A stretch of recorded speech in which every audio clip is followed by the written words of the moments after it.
Result लागलेला आहे friends आणि तुम्ही सर्व ऑल क्लिअर झालेलं तशी मी अपेक्षा ठेवतो आणि सर्वांना कॉंग्रॅच्युलेशन. खूप चांगला रिझल्ट लागलेला आहे. तर फ्रेंड्स, जे स्टुडंट थर्ड इयर पासआउट झालेले आहेत आणि त्यांना इंजिनिअरिंगसाठी ॲडमिशन घ्यायचं आहे डायरेक्ट सेकंड इयरसाठी, ओके, तर कोणती डॉक्युमेंट्स त्यांना रिक्वायर्ड आहेत direct second year of engineering ॲडमिशनसाठी, इथे मी कंप्लीट लिस्ट देणार तुम्हाला.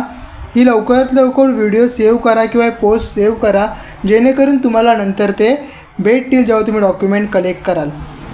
हॅलो गाईज, माझं नाव आहे प्रथमेश चव्हाण आणि आजच्या व्हिडिओमध्ये आपण बघणार document required for direct second year engineering admissions. Okay, तर आपण आपल्या व्हिडिओला सुरुवात करूया की कोणते डॉक्युमेंट रिक्वायर्ड आहेत. तर बघा फ्रेंड्स, पहिल्यांदा तुम्हाला डॉक्युमेंट लागणार आहे HSCची मार्कशीट. ओके, मार्कशीट तुमच्याकडे ओरिजिनल पाहिजे. जर तुमच्याकडे कॉलेजकडे तुम्ही दिलेली असेल तर ते कॉलेजकडून रिसीव करून घ्या. डिप्लोमाच्या ऑल सेमिस्टरच्या मार्कशीट, जेवढे पण डिप्लोमाचे ऑल सेमिस्टर जो तुम्ही कवर केले आहेत त्या सर्वांची मार्कशीट तुम्हाला रिक्वायर्ड आहे. त्याचप्रमाणे provisional certificate or passing certificate हा कॉलेज थ्रू तुम्हाला भेटेल. कॉलेजकडे तुम्ही जसे डॉक्युमेंट कलेक्ट करायला जाल तेव्हा प्रोव्हिजनल सर्टिफिकेट आणि पासिंग सर्टिफिकेट तुम्ही त्यांच्याकडून घ्या.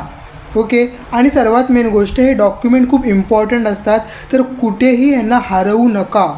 ही तुम्हाला एक मी रिक्वेस्ट करतो, कारण डॉक्युमेंट गेल्यानंतर ॲडमिशनला खूप सारे प्रॉब्लेम्स येतात. ओके, आता बघा, चौथं कोणतं आहे, लिव्हिंग सर्टिफिकेट मीन LC. हा पण तुमच्या कॉलेज थ्रूच तुम्हाला प्रोव्हाइड होईल. आणि ट्रान्सफर सर्टिफिकेट, तुम्हाला ट्रान्सफर करायचा TC पण कॉलेजकडून दिला जातो. Migration certificate, I guess migration certificate पण कॉलेजकडनं प्रोव्हाइड केलं जाईल किंवा तुम्हाला तो तयार करायसाठी द्यायला लागतो आय गेस, पण मायग्रेशन सर्टिफिकेट पण तुम्हाला इथे लागणार आहे. तर मायग्रेशन सर्टिफिकेटची पण तुम्ही तयारी करायला सुरुवात करा. आता मेन कास्ट सर्टिफिकेट, हा खूप इम्पॉर्टंट आहे. कास्ट सर्टिफिकेट का? कारण की कास्ट सर्टिफिकेट असेल तर तुम्ही ॲप्लाय करू शकता NTB, OBC, ओपन कास्ट स्टुडंटसाठी काही नाही, कारण त्याच्यासाठी ऑलरेडी फी द्यावीच लागते, बरोबर आहे. परत कास्ट व्हॅलिडिटी, कास्ट सर्टिफिकेट असून फायदा नाही फ्रेंड्स, तुम्हाला कास्ट व्हॅलिडिटी पण केली गरजेचं आहे. ओके, जर तुम्ही कास्ट व्हॅलिडिटी केला नसेल तर कास्ट सर्टिफिकेट असून काही फायदा नाही. नंतर मग इन्कम सर्टिफिकेट. इन्कम सर्टिफिकेट का? तुमची इन्कम सर्टिफिकेट 8 लाखच्या बिलो असेल तरच तुम्हाला स्कॉलरशिप म्हणजेच ते बेनिफिट भेटतो ॲडमिशनचा. ओके, सो इन्कम सर्टिफिकेट पण खूप इम्पॉर्टंट आहे. तुम्ही तहसीलदारकडे जा किंवा ग्रामपंचायतकडे जा, कुठे पण जा, तुम्ही तुमच्या लोकल सिटीमध्ये गेला तरी पण तुम्हाला इन्कम सर्टिफिकेट करून घ्यावीच लागेल. नंतर 10 आहे डोमसाईल सर्टिफिकेट. डोमसाईल सर्टिफिकेट पण आता बोलायचं, डोमसाईल सर्टिफिकेट काय आहे? तुम्ही सर्व हे डॉक्युमेंट आहेत ना, सर्व तुम्हाला कलेक्ट करायचे आहेत ॲज तुमच्या ग्रामपंचायत कुठे काय असेल ते तुमच्या लोकल सिटीनुसार किंवा नगर परिषद वगैरे तिकडे जाऊन तुम्हाला ते करावे लागते सर्व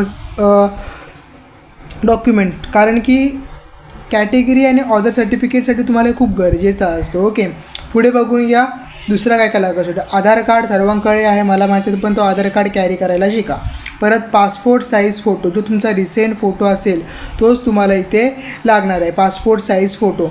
आणि कीप 8 to 10 फोटोज रेडी. किती? 8 ते 10 फोटो रेडी ठेवा तुमचे, कारण ते खूप इम्पॉर्टंट आहेत. जर तुमच्याकडे इतके सारे असतील ना फोटो तर तुम्हाला नंतर पुढे गरजेचे येतील. का? सारखं तुम्ही एकच फोटो काढू शकत नाही, म्हणून जास्तीत जास्त फोटो कलेक्ट करून ठेवा तुमचे. आता gap certificate, if gap year, जर तुमच्याकडे गॅप इयर असेल तर गॅप सर्टिफिकेट पण तुम्ही प्रोव्हाइड करा. टिप काय सांगतो मी तुम्हासाठी बघा इथं, carry original document along with 2-3 set of Xerox copies.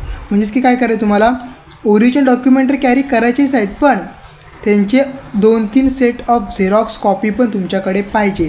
जर ते असतील ना तर ते तुम्हाला नंतर खूप फायदेशीर ठरतील, कारण की तुम्हाला ॲडमिशनच्या टायमाला हे सर्व कॉपी झेरॉक्सची कॉपी खूप गरजेचे असतात. ओके, पुढे बघा, हे इम्पॉर्टंट पॉईंट्स आहेत आणि इम्पॉर्टंट टिप्स आहेत.